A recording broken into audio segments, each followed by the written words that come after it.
नमस्कार मित्रांनो, शब्दस्पर्श या चॅनलवर तुमचं पुन्हा एकदा स्वागत. आजच्या कथेचं नाव आहे एक वाडा झपाटलेला भाग दुसरा. कथा सुरू करण्याआधी जे कोणी या चॅनलवर पहिल्यांदा आले आहे त्यांनी पटकन चॅनलला सबस्क्राईब करून घ्या. चला तर मग वेळ न घालवता कथेला सुरुवात करूया. कुलकर्णी कुटुंब सगळ्या विसापूरमध्ये प्रसिद्ध होतं. कुटुंब प्रमुख राजाराम कुलकर्णी यांना तर सर्व गावात देवासारखं मानत होते. त्यांचा शब्द कधी पडला असं झालंच नाही. गावातले सर्वच लोक त्यांच्यावर जीव ओवाळून टाकायचे. राजाराम होतेच तसे, जीवाला जीव देणारे, शिस्तीचे. नजरेचा दरारा तर असा होता की त्यांना काहीच बोलायची वेळ येत नव्हती. सतेज कांती, तालीमबाज शरीर, भरघोस मिशा, घारे डोळे जे समोरच्याच्या हृदयाचा ठाव घेत होते. खोट्याची आणि खोटे बोलणाऱ्यांची त्यांना चीड होती. कोणीही त्यांच्यापुढं खोटं बोलूच शकत नव्हतं. असे हे राजाराम. दानशूरकरणाचे दुसरे नाव म्हणजे राजाराम. त्यांच्या दारी आलेला याचक कधीही रिकाम्या हाताने गेला नाही, अशी त्यांची ख्याती होती.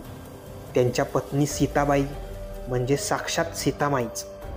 आपल्या पतीला साजेशा आणि त्यांच्या सर्व गोष्टीत सावलीसारख्या त्यांच्या पाठीशी राहणाऱ्या. राजाराम सकाळी रामप्रहाराला उठून तालीम करायचे, तर सीताबाई त्यांच्यासाठी आधी उठून त्यांची सगळी तयारी करून ठेवायच्या.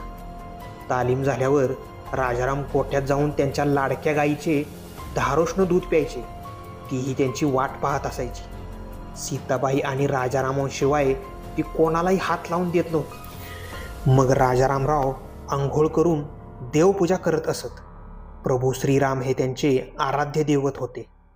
त्यांच्या देवाऱ्यात एक सोन्याची श्रीरामाची मूर्ती होती, जी त्यांच्या पूर्वजांना त्यांच्या सेवेवर खुश होऊन स्वतः भगवान हनुमंताने दिली होती असं म्हणतात.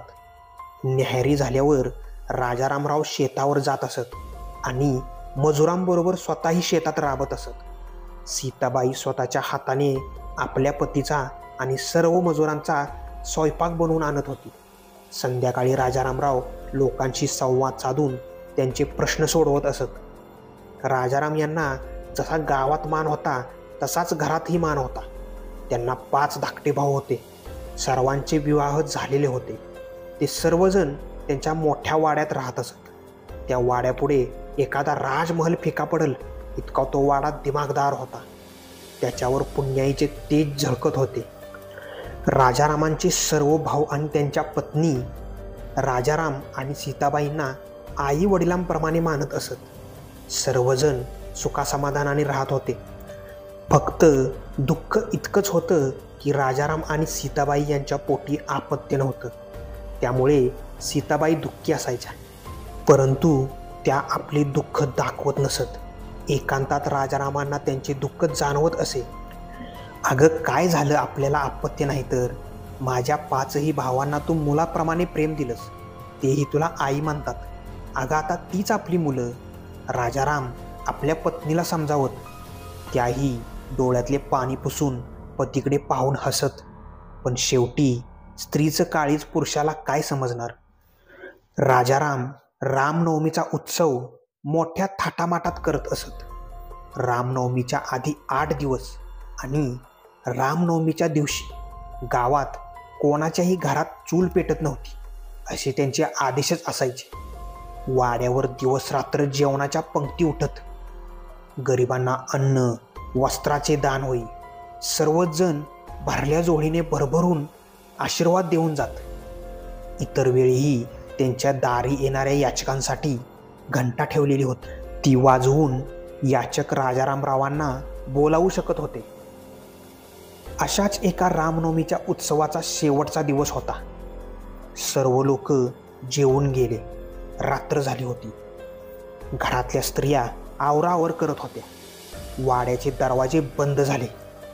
इतक्यात याचकांसाठी ठेवलेल्या घंटेचा आवाज होऊ लागला. इतक्या रात्री कोण आले असं म्हणत हर्षवर्धन राजारामांच्या पाठीवरचा भाऊ दार उघडण्यास गेला. बाहेर एक अंगावरच्या कपड्यांची लक्तरे झालेले कुटुंब उभं होतं. पती, पत्नी आणि 2 मुलं.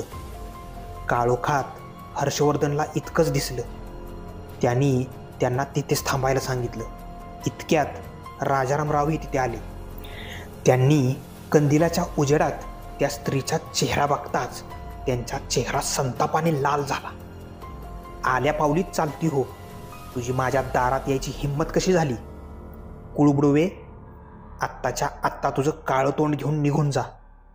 राजारामांचा चढलेला आवाज ऐकून घरातले सगळे धावत आले आणि त्या स्त्रीचा चेहरा बघताच सीताबाई, हर्षवर्धन आणि सगळेच भाऊ दचकले.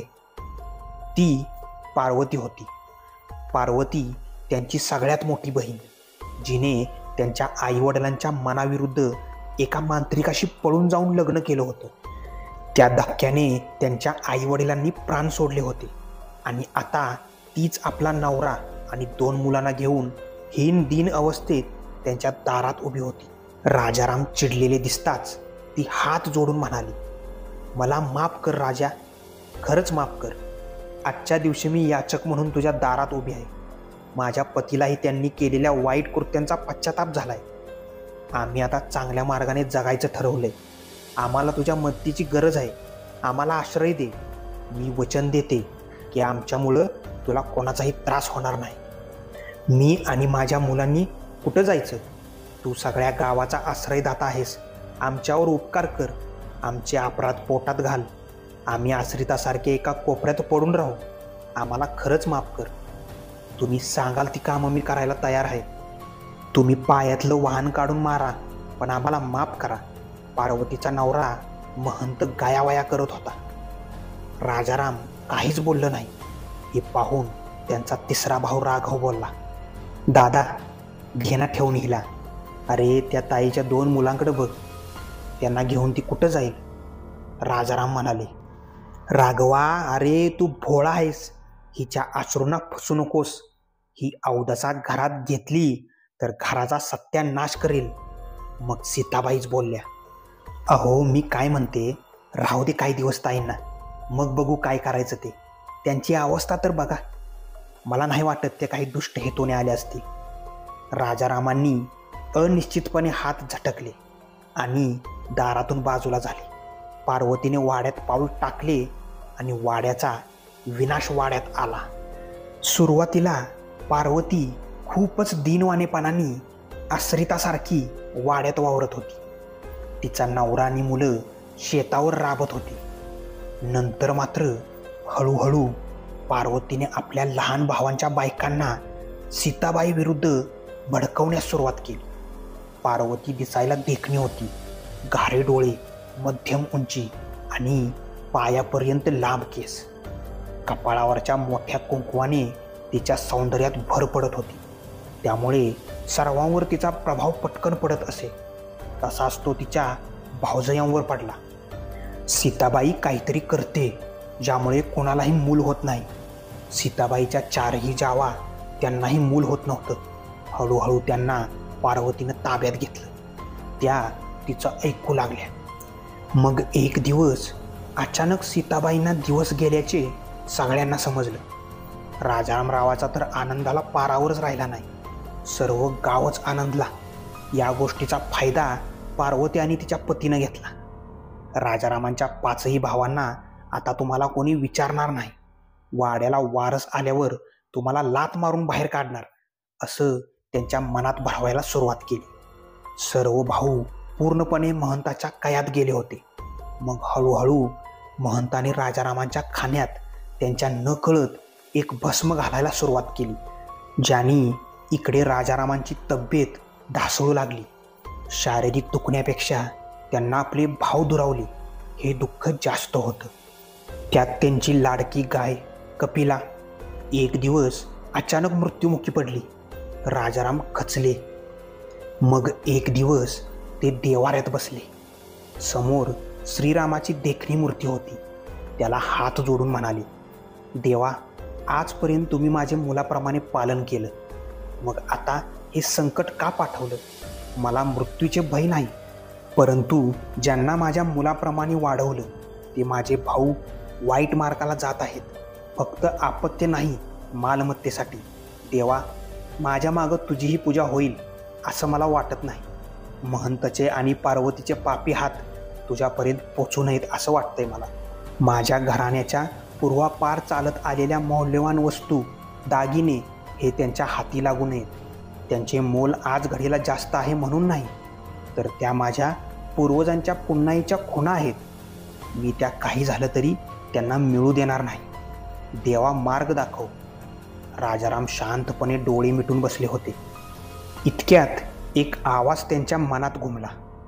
पुत्रा, जे दारात आलंय ते तू टाळू शकणार नाहीस. महंत खूप शक्तिशाली होऊन आला आहे.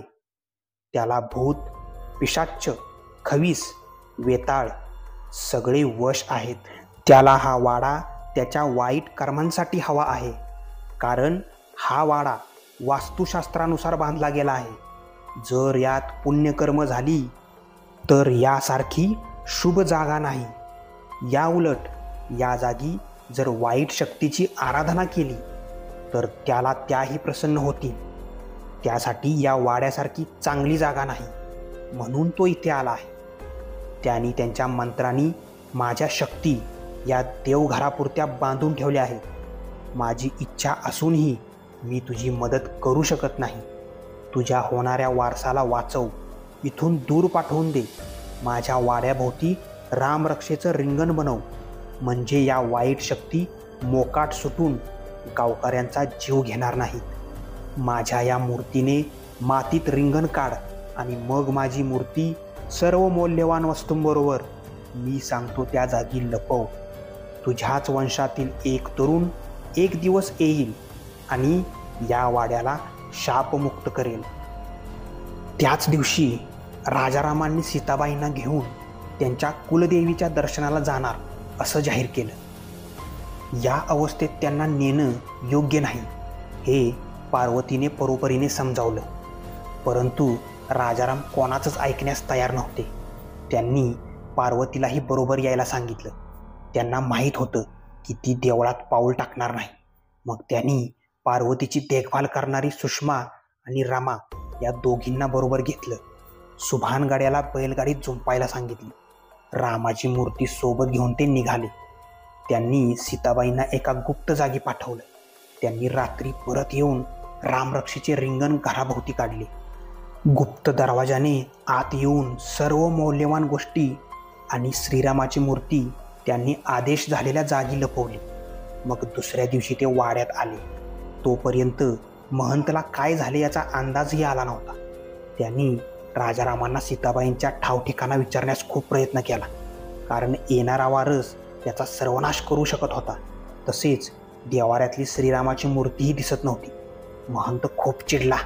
त्यांनी राजारामांचे खूप हाल केलं, तरीही त्यांच्या तोंडून एकही शब्द निघाला नाही.